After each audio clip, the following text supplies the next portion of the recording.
नमस्कार, बहुत स्वागत है आप सबका एक बार फिर से हमारे यूट्यूब चैनल के ऊपर। दोस्तों, आज के कार्यक्रम में हम एक 20 वर्ष युवक की जन्म कुंडली का विश्लेषण करने जा रहे हैं, जिनके पिता ने मुझे इनके बर्थ डिटेल्स शेयर किए हैं और ज्योतिष के माध्यम से अपने संतान के जीवन से जुड़े हुए कुछ प्रश्नों के उत्तर जानना चाहते हैं और साथ ही साथ चाहते हैं कि मैं इनकी कुंडली का पूर्ण विश्लेषण करूँ। आगे बढ़ने से पहले हर बार की तरह आप सबसे निवेदन है, यदि अभी तक आपने हमारे चैनल को सब्सक्राइब नहीं किया है तो आपसे सब्सक्राइब कर दें और बेल आइकन को दबाना ना भूलें। साथ ही साथ यदि आप सब इसी प्रकार से अपनी कुंडली का विश्लेषण कराना चाहते हैं या मुझसे संपर्क करना चाहते हैं तो स्क्रीन के ऊपर फ्लैश हो रहे व्हाट्सएप नंबर के ऊपर मुझसे संपर्क कर सकते हैं। सीधे आ जाते हैं आज के इस कार्यक्रम के ऊपर और इनके बर्थ डिटेल्स को आप सबों के समक्ष रख देता हूँ। 23/5/2001 को इनका जन्म हुआ है। जन्म का समय है 3:10 सुबह के और जन्म का स्थान है दिल्ली।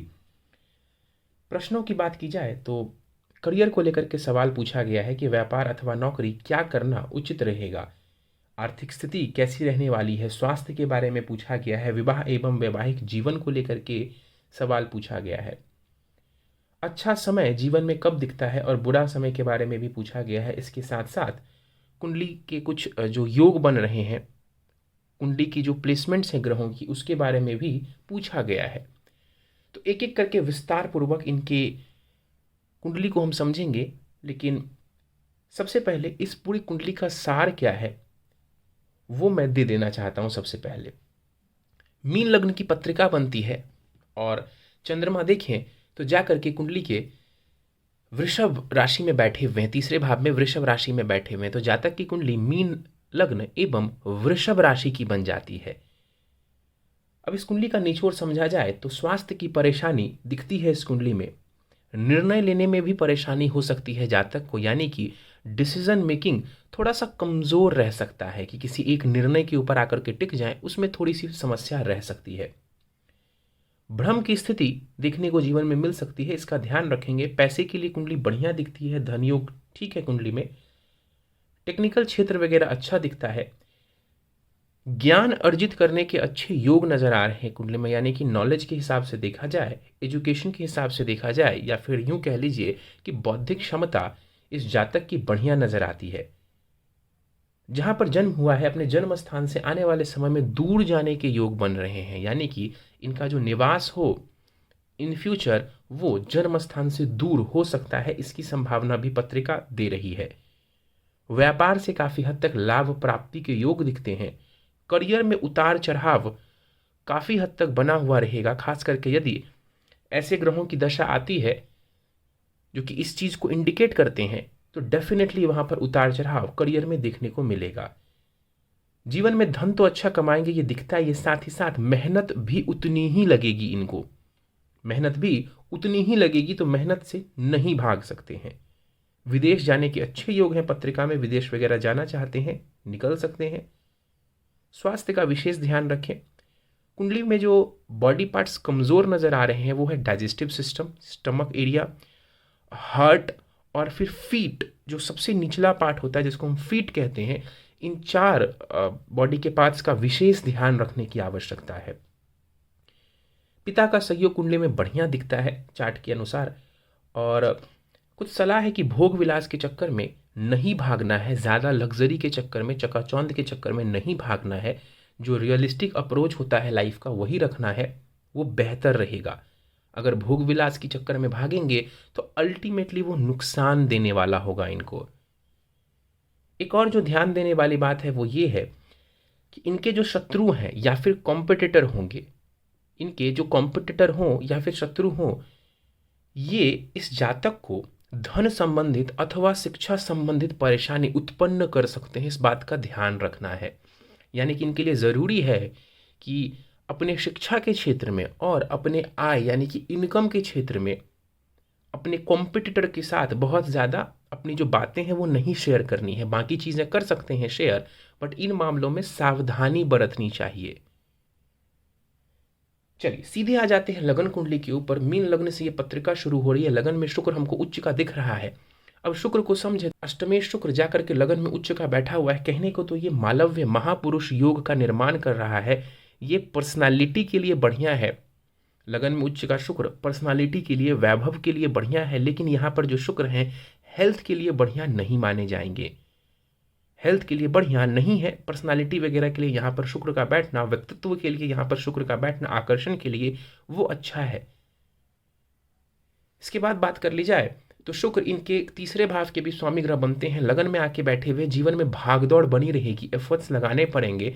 और मैंने पहले भी कहा कि एफर्ट्स से नहीं भागना है। शुक्र की दृष्टि सप्तम भाव के ऊपर पड़ेगी, विवाह भाव के ऊपर। कुंडली मिलान करके विवाह करेंगे, बढ़िया रहेगी स्थिति। सीधे आ जाते हैं कुंडली के तीसरे भाव के ऊपर। अब तीसरे भाव में समझें तो 4 ग्रह यहां पर विराजमान है, चंद्रमा, सूर्य, शनि एवं बृहस्पति। यहां पर समझे तो चंद्रमा एवं शनि सूर्य के निकट आ जाने की वजह से अस्त के हो रहे हैं। चंद्रमा यहां पर ध्यान से देखा जाए तो जो चंद्रमा है वो अमावस्या का चंद्रमा है, अमावस्या के पास का चंद्रमा है। हालांकि चंद्रमा बहुत ज्यादा कमजोर नहीं माने जाएंगे क्योंकि ये उच्च की राशि में दिग्बल के साथ बैठे हुए हैं, दिग्बल के करीब बैठे हुए हैं, तो बहुत कमजोर तो नहीं बोलेंगे इस चंद्रमा को। लेकिन फिर भी यहां पर जो चंद्रमा की स्थिति है वो बहुत अच्छी भी नहीं कही जा सकती, क्योंकि शनि एवं सूर्य दोनों का प्रभाव इस चंद्रमा के ऊपर पड़ रहा है। डिग्री वाइज समझे तो शनि भी चंद्रमा के बहुत करीब है, तो मन के ऊपर इसका नकारात्मक असर पड़ सकता है। तो निर्णय सोच समझ के लें, निर्णय सोच समझ के लेंगे और उस निर्णय के ऊपर बने रहेंगे, जीवन में बहुत सफलता प्राप्त करेंगे। अब समझे तो पंचम भाव का स्वामी जो चंद्रमा बनता है वो तीसरे में बैठा हुआ है। एफर्ट्स करिए, मेहनत करिए, शिक्षा पूरी करने में सफलता आपको मिल जाएगी। सूर्य की बात कर ली जाए तो सूर्य यहाँ पर छठे भाव के स्वामी होकर के बैठे हुए हैं, कुंडली के तीसरे भाव में जाकर के। सूर्य का यहाँ पर बैठना बढ़िया है। आपके पराक्रम में ये जो सूर्य है ये वृद्धि करेंगे, पराक्रम में वृद्धि करेंगे। और यहीं से बैठ करके सूर्य भाग्य भाव को भी देख रहे हैं। पराक्रम करिए, मेहनत करिए, कंपटीशन में जाइए, आपको फायदा मिलेगा। लेकिन कॉम्पिटिटर से जरूर सावधान रहिए। शनि के ऊपर चलते हैं। शनि इस कुंडली में समझें तो आयेश एवं वो खर्च भाव के भी स्वामी ग्रह बनते हैं। जाकर के कुंडली के तीसरे भाव में यहाँ पर वो बैठे हुए हैं, मित्र की राशि में है, लग्नेश के साथ में यहाँ पर बैठे हुए। तो धन के लिए शनि का यहाँ पर बैठना बढ़िया है। लेकिन ये जरूर दर्शा रहा है शनि यहाँ पर कि जीवन पर्यंत आपको कर्म करना पड़ेगा, भागदौड़ करनी पड़ेगी, मेहनत करनी पड़ेगी धन जुटाने के लिए। विदेश जाने के मामले में शनि जरूर आपको सहायता करने वाले होंगे। शनि की जो दृष्टि पड़ रही है विदेश भाव के ऊपर पड़ रही है, विदेश के मामले में ये आपको सहायता जरूर करने वाले होंगे। शनि वगैरह की दशा चलती है तो शिक्षा एवं भाग्य में विलंब, मतलब जो भी कार्य उससे जुड़ा करना चाहेंगे वहां पर थोड़ा विलंब आपको देखने को मिल सकता है। बृहस्पति को देख लेते हैं। यहाँ पर बृहस्पति शुक्र की राशि में बैठे हुए, देखिए राशि का परिवर्तन हो रहा है लग्नेश एवं तृतीयेश के बीच में। यह भी एफर्ट्स से लाभ दर्शाता है। लाभ तो होगा लेकिन मेहनत के द्वारा होगा, तो मेहनत जारी रखना है कुंडली के अनुसार। और मेहनत करेंगे तो यहाँ पर जो बृहस्पति है ये भी आपको लाभ देने वाले होंगे। करियर का भी स्वामी बनता है बृहस्पति, तीसरे में जाके बैठा हुआ है। मेहनत, एफर्ट्स, भागदौड़, छोटी मोटी यात्राएं ये आपको करनी पड़ेंगी। तो मेहनत से जी नहीं चुराना है। वैसे भी कुंडली का 4 जो ग्रह है, कुंडली के 4 जो ग्रह हैं वो तीसरे में जाके बैठे हुए हैं। इसका मतलब है कि कुंडली का जो एक भाव है ना वो बहुत ही ज्यादा यहाँ पर प्रभावित है। प्रभावित रहने का मतलब समझिए कि ये जीवन के उस क्षेत्र को दर्शा रहा है जिसका प्रभाव आपके जीवन पर सबसे ज्यादा होगा। वो तीसरा भाव है, थर्ड हाउस है। तो यहाँ पर ये भागदौड़ को भी इंडिकेट करता है, एफर्ट्स को भी इंडिकेट करता है। तो उसका ध्यान रखिएगा, उससे आपको लाभ लेना है, उससे नुकसान में नहीं जाना है। तो एफर्ट्स करिए, मेहनत करिए, करियर बनाइए, आपका करियर बढ़िया रहेगा। यहां से बैठ करके गुरु विवाह को भी कंट्रोल करेंगे, भाग्य को भी कंट्रोल करेंगे, आय को भी कंट्रोल करेंगे। इन सभी मामलों में बृहस्पति लाभ देने वाला होगा। कुंडली के चौथे भाव के ऊपर चलते हैं। बुध एवं राहु यहाँ पर हमको नजर आ रहे हैं एक साथ। बुध यहाँ पर भद्र नामक महापुरुष योग बनाता हुआ नजर आ रहा है। बुध एवं राहु साथ बैठे हुए हैं, ये बहुत अच्छा नहीं है। वहां पर चंद्रमा कुछ हद तक कमजोर, मैंने आपको बताया कि अस्त भी है और साथ ही साथ वो अमावस्या का भी है। यहाँ पर जो बुध है ये स्वग्रही तो है, महापुरुष योग भी बना रहे हैं, लेकिन वो राहु और मंगल से पीड़ित है। जो बुध है वो राहु मंगल से पीड़ित है। इसीलिए मैंने कहा था कि निर्णय सोच समझ के लेंगे तो आपके लिए फायदा रहेगा।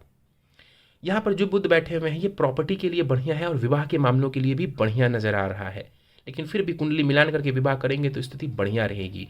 आपकी वाइफ का जो स्वभाव है वो बढ़िया नजर आ रहा है। राहु की बात कर लीजिए। यहाँ पर राहु देव बैठे हुए हैं, चौथे भाव में राहु बैठे हुए हैं और राहु की स्थिति बहुत मजबूत नजर आ रही है। चौथे भाव में राहु इस राशि में बहुत स्ट्रांग रिजल्ट देते हैं उस भाव के स्वामी के साथ ही बैठ गए हैं राहु। तो यहाँ पर राहु का बल बहुत बढ़ जाएगा। तो आने वाले समय में राहु आपको विदेश वगैरह ले करके जा सकता है और लग्जरी वगैरह के मामले में बढ़िया है। बस निर्णय सोच समझ के लेंगे तो यही राहु आपको प्रॉपर्टी, व्हीकल और बाकी सारी चीज़ों में सफलता देगा। अगर गलत निर्णय लेंगे तो परेशानी होगी। तो आपके लिए ज़रूरी ये है कि आप निर्णय बहुत सोच समझ के लीजिए, क्योंकि राहु सबसे मेजर जो प्रॉब्लम देता है वो देता है निर्णय शक्ति के ऊपर, ये गहरा प्रभाव डालता है और ओवर कॉन्फिडेंस में आके व्यक्ति गलत निर्णय कई बार ले लेता है। तो ये नहीं करना है आपको। यहाँ से बैठ करके राहु कुंडली के अष्टम एवं 12वें भाव को देख रहा है। जैसा मैंने कहा, अप्स एंड डाउन्स और विदेश की स्थिति यहाँ पर दिखती है कुंडली में। सीधे 10वें भाव की तरफ चलते हैं। मंगल केतु 10म भाव में बैठे हुए हैं, रेट्रो है मंगल, वक्री है मंगल। तो यहाँ पर मंगल करियर में अप्स एंड डाउन्स की स्थिति दिखा रहे हैं। करियर में अप्स एंड डाउन्स की स्थिति, केतु मंगल की जो युति हुई है कुंडली के 10th हाउस में, ये अप्स एंड डाउन्स करियर में दिखा रहे हैं। मैंने स्टार्टिंग में भी कहा था, जब मैं कुंडली का सार बता रहा था तब भी मैंने कहा था कि करियर में अप्स एंड डाउन्स दिखता है और अगर राहु केतु जैसे ग्रहों की दशा चलेगी तो निश्चित ही ये बात देखने को जीवन में मिलेगी। इस कुंडली में मंगल को समझे तो धनेश एवं भाग्येश है मंगल, यानी कि बहुत विशिष्ट ग्रह है इस कुंडली के लिए मंगल। कारक प्लैनेट है इस कुंडली के लिए मंगल। कर्म भाव में बैठा है, दिग्बली बैठा है। तो मंगल कमजोर बिल्कुल नहीं है, मंगल स्ट्रांग बैठा है। ये मंगल बहुत लाभ देगा, पैसा भी देगा, करियर में भी सक्सेस देगा और आपको पिता से सहयोग, या यूं कह लीजिए कि भाग्य का भी सहयोग आपको देने वाला होगा। बट स्टिल मैं कहूंगा ये करियर में आपको उतार चढ़ाव रहने वाला है। यहां से बैठ करके मंगल लगन को, चौथे को एवं पंचम को देखेगा। इन सभी मामलों में मंगल आपको लाभ देने वाला होगा। केतु की बात कर लेते हैं। केतु 10म भाव में यहां पर बैठे हुए हैं मंगल के साथ। एनर्जी अच्छी दिखती है कि जहां पर आप काम करेंगे वहां पर फुल पोटेंशियल के साथ, फुल एनर्जी के साथ आप काम करेंगे। लेकिन राहु केतु एक्सिस में जब 10म भाव आता है तो आमतौर पर ये अप्स एंड डाउन्स को जरूर रिप्रेजेंट करता है। तो इस बात का ध्यान रखिएगा कि राहु केतु की दशा जब चलती है तो करियर में किसी प्रकार का बदलाव हो सकता है। अप्स एंड डाउन्स का मतलब हमेशा ये नहीं होता है कि जीवन में आप गिर जाएंगे या आपको सिर्फ फॉल ही मिलेगा। ये भी हो सकता है कि उसकी दशा आई तो आपको बदलाव, करियर में किसी प्रकार का बदलाव करना पड़ सकता है। यहां पर समझे तो 10म भाव में अंगारक दोष भी कुछ हद तक बन रहा है, जो कि बढ़िया नहीं माना जाएगा। दशाओं के ऊपर हम चलें तो दशा आपको राहु की चल रही है। राहु की महादशा अभी शुरू ही हुई है, जो कि 11 जुलाई 2038 तक आपको रहने वाली है। बहुत लंबी है राहु की दशा, यानी कि जीवन, अभी आप लगभग 20 वर्ष के हैं और ये 38 तक रहेगा, यानी कि करीब 37-38 वर्ष तक आपको राहु की ही महादशा रहने वाली है। तो जीवन का जो मुख्य पार्ट है या वो समय जिसमें आप करियर में कुछ बड़ा कर सकते हैं, वो जो समय है वो राहु की ही दशा में बीतने वाला है। तो सही निर्णय लेंगे तो ये राहु आपका अच्छा बैठा है। बहुत सारे लोग इस राहु को उच्च का मानते हैं, तो हम उच्चता नीचता पे नहीं जाएंगे, उसका कोई ज़्यादा अर्थ नहीं रहता है राहु के केस में। लेकिन इतना है कि अगर निर्णय सही लिया जाए तो ये राहु लाभ देगा। आने वाले समय में राहु आपको घर से दूर, यानी कि जन्म स्थान से दूर लेकर के जा सकता है। सीधे आपके प्रश्नों को ले लेते हैं। अभी राहु की अंतर्दशा भी आपको चल रही है, जो कि 24 मार्च 2023 तक रहेगी। तो जीवन में कई प्रकार के बदलाव, मानसिक परेशानी, स्वास्थ्य की परेशानी देखने को मिल सकती है, इसका ध्यान रखिए। उतार चढ़ाव के योग है। व्यापार अथवा नौकरी क्या करना सही रहेगा? कुंडली में अप्स एंड डाउन ज्यादा दिखता है। व्यापार करना बढ़िया है इनके लिए, मंगल से जुड़ा काम कर सकते हैं, या कंसल्टेंसी, दूसरे को ज्ञान दें, कुछ ज्ञान हासिल कर लें खुद और फिर दूसरे को ज्ञान दें, कंसल्टेंसी दें, दूसरे को शिक्षा दें। जीवन में अच्छी तरक्की आप करेंगे। तो कंसल्टेंसी या ज्ञान से जुड़ा काम कर सकते हैं, या मंगल से जुड़ा काम भी इनको लाभ देगा। मंगल से जुड़ा काम जैसे कि कोई मशीनरी हो गई, स्पेयर पार्ट्स की दुकान हो गई, या फिर आप मंगल के और भी जैसे इक्विपमेंट्स होते हैं स्पोर्ट्स के, जिम वगैरह के, इनके आइटम्स, इनके भी आप बिजनेस कर सकते हैं, आपको लाभ मिलेगा। लेकिन नॉलेज से जुड़ना, कंसल्टेंसी से जुड़ना ज़्यादा बेहतर दिखता है। जीवन में आर्थिक स्थिति कैसी रहेगी? मैंने पहले भी कहा, आर्थिक स्थिति में कोई परेशानी नहीं दिखती है, थोड़े उतार चढ़ाव रह सकते हैं ओवरऑल, लेकिन अच्छी रहेगी। ओवरऑल मैं आपको बोलूँ तो आर्थिक स्थिति बढ़िया नजर आ रही है। स्वास्थ्य कैसा रहेगा? शुक्र के कारण मुझे बोलना पड़ेगा कि स्वास्थ्य में परेशानी दिखती है, और जिस दशा से आप गुजर रहे हैं उसका थोड़ा सा ज़्यादा इम्पैक्ट हो सकता है, इसलिए हेल्थ का विशेष ध्यान रखिएगा। मैंने स्टार्टिंग में ही कहा था कि ये मालव्य योग अच्छा नहीं, बुरा है आपके लिए। उसके बाद पूछा गया है आयु लगभग कितनी रहेगी। आयु अच्छी दिखती है, लेकिन आयु की सटीक गणना मैं आमतौर पर करता नहीं हूँ। विवाह कब होगा? सही समय पर आपका विवाह हो जाएगा, सही समय पर विवाह हो जाएगा। 27-28 के आसपास विवाह के योग बढ़िया दिखते हैं। फिर भी वहाँ पर दशा आप चेक कर लेंगे तो बढ़िया रहेगा। वैसे मैंने चेक किया था तो यही नज़र आ रहा है कि कुछ 27, 28 और 30 वर्ष के आसपास विवाह होने की संभावना है। वैवाहिक जीवन कैसा रहेगा? बढ़िया दिखता है। पत्नी आपकी बढ़िया होगी, समझदार होगी, बुद्धि वाली होगी, ये दिखता है। अच्छा समय बुरा समय, देखिए अच्छा बुरा समय कुछ नहीं है। राहु की दशा है, फिर जुपिटर की दशा आएगी, गुरु की दशा तो अच्छी रहेगी ही इस कुंडली में। अभी जो राहु की दशा आपको चल रही है या जो शुरू हुई है ये भी बढ़िया है, लेकिन विथ अप्स एंड डाउन्स। तो निर्णय सबसे बड़ा जो इस दशा का, अगर मैं रिजल्ट आप जानना चाहें ना, इस दशा का पूरा पूरा रिजल्ट इस बात पर निर्भर करता है कि आप अपना निर्णय कितने अच्छे से लेते हैं। सबसे अच्छी सलाह है, जहां आप कंफ्यूज हो वहां अपने पिता से या किसी जानने वाले से, कॉम्पिटिटर से नहीं, अपने मदर से या पिता से आप सलाह ले लीजिए, आपको फायदा मिलेगा। अपने गुरुजनों से भी ले सकते हैं आप सलाह।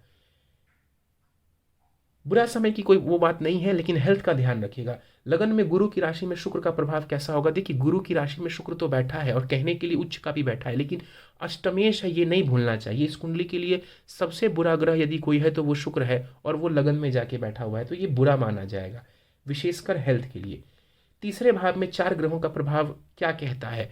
ये बताता है कि कुंडली का जो तीसरा भाव है वो जातक के लिए सबसे ज़्यादा जीवन में प्रभावशाली रहने वाला है। मतलब थर्ड हाउस से जुड़े इवेंट्स लाइफ में बहुत होंगे, तो जीवन में भाग दौड़ कर ये आपके लिए फायदेमंद रहेगा। कुछ ऐसा भी काम कर सकते हैं जिसमें थोड़ा अप्स एंड डाउन्स हो, या मान लीजिए कि आप रहते कहीं हैं, जॉब कहीं और, मतलब काम कहीं और करते हैं, व्यापार कहीं और करते हैं, तो आपको थोड़ी बहुत ट्रैवलिंग रोज करनी पड़ती है। ये चीज़ आपके लिए फायदेमंद रहेगी, नुकसान नहीं, फायदेमंद रहेगी। बुध का प्रभाव कैसा रहने वाला है? चौथे भाव में राहु के साथ। मैंने पहले भी कहा कि यहाँ पर बुध भद्र योग बना रहे हैं, व्यापार में ये भी आपको सहायता देने वाले होंगे।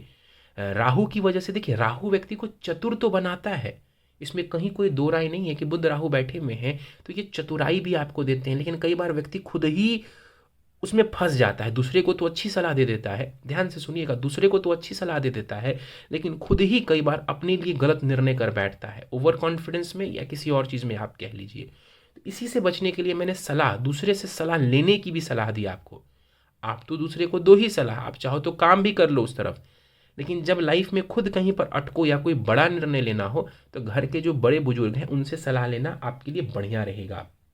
इसके बाद इन्होंने एक बात बताई कि 15 दिसंबर से 4 जनवरी तक हॉस्पिटलाइज रहे थे, क्रिटिकल कंडीशन था। इन्होंने बताया नहीं है क्या हुआ, लेकिन देखिए अभी दशा राहु की चल रही है, राहु की महादशा में राहु की अंतरदशा चल रही है इनको, और इस समय समझे तो राहु का गोचर बुरा है आपके लिए, और बृहस्पति का गोचर भी अच्छा नहीं है, सपोर्टिव नहीं है। कब से होगा सपोर्टिव? मध्य अप्रैल के बाद चीज़ें काफ़ी आपके सपोर्ट में नज़र आ रही है, खास करके हेल्थ वाइज इसी अंतरदशा में। नवमांश कुंडली भी समझा जाए तो नवमांश कुंडली भी ये दिखाता है कि मैरिटल लाइफ ओवरऑल बढ़िया है। फिर भी कुंडली मिलान करके विवाह करेंगे तो चीज़ें और भी बढ़िया नज़र आएंगी आपको, और पत्नी का स्वभाव अच्छा दिखता है, समझदार दिखती है, वाइफ भी पढ़ी लिखी और समझदार नज़र आ रही है कुंडली से। कुंडली मिलान कर लेंगे तो ज़बरदस्त हो जाएगी स्थिति। बाकी ग्रहों की स्थिति भी D9 में बढ़िया नज़र आती है। चलिए, तो ये था आपकी कुंडली का विश्लेषण। उपाय के ऊपर हम चलते हैं, कुछ सरल उपाय मैं आपको दे देता हूँ। देखिए अभी राहु की दशा शुरू हुई है, स्वास्थ्य की परेशानी दिखती है इस कुंडली में, तो महामृत्युंजय मंत्र का जाप 1 माला प्रतिदिन करना फायदेमंद रहेगा आपके लिए। इसके साथ ही शिक्षा में कोई बाधा ना पड़े और आपकी बुद्धि सही दिशा में रहे, माँ सरस्वती की पूजा आराधना करिए। जब भी पढ़ने बैठिए तो माँ सरस्वती के मंत्र ओम ऐम सरस्वती ऐम नमः, इस मंत्र का जाप करिए 11 बार 21 बार करके, फिर आप पढ़ने बैठिए, आपको लाभ मिलेगा। पीले एवं लाल वस्त्र धारण करें प्रतिदिन, पीले वस्त्र एवं लाल वस्त्र प्रतिदिन धारण करें। अब निश्चित सी बात है कि आप कहेंगे कि लाल पीला होके तो प्रतिदिन मैं बाहर जाऊंगा नहीं, तो आप इनर वेयर तो जरूर इन रंगों के पहन सकते हैं। तो पीले एवं लाल वस्त्रों का प्रयोग ज़्यादा से ज़्यादा करें। नारंगी रंग से परहेज करें, काले रंग से भी परहेज करना बेहतर है आपके लिए। प्रतिदिन मस्तक एवं नाभि पर सफ़ेद चंदन एवं केसर का, सफ़ेद चंदन प्लस केसर, इन दोनों को मिला करके अपने माथे पर, अपने नाभि पर इसका जो है इसका तिलक करें अपने माथे पर और नाभि पर भी इसको लगाएं, इससे भी आपको लाभ मिलेगा। तो यही कुछ सरल से उपाय थे, 2 मंत्र और बाकी एक सरल उपाय मैंने आपको दिया है। इनको करने से आपकी इस दशा में आपको बहुत लाभ मिलेगा, स्वास्थ्य की भी रक्षा होगी और आपकी बुद्धि सही दिशा में रहेगी। बार बार मैं बुद्धि पे इसलिए कह रहा हूँ क्योंकि अगर आप सही दिशा में चलेंगे तो इसी राहु की दशा में आप बहुत अच्छे लेवल पे पहुंच जाएंगे, और अगर बुद्धि भटक गई तो ये राहु फिर आपको परेशानी में डाल देगा। चलिए दोस्तों, ये था इस 20 वर्ष जातक की जन्म कुंडली का विश्लेषण। उम्मीद है आपको हमारा यह कार्यक्रम पसंद आया होगा। यदि कार्यक्रम पसंद आया तो आप इसको लाइक कर दें। कोई सुझाव देना चाहते हैं तो कमेंट बॉक्स में दे सकते हैं। ऐसे और वीडियोस के लिए आप हमारे यूट्यूब चैनल को सब्सक्राइब करना ना भूलें। और यदि आप सब भी अपनी कुंडली का विश्लेषण कराना चाहते हैं तो स्क्रीन पर दिए जा रहे व्हाट्सएप नंबर के ऊपर आप मुझसे संपर्क कर सकते हैं। इस वीडियो में फिलहाल इतना ही। आप सभी का बहुत बहुत धन्यवाद।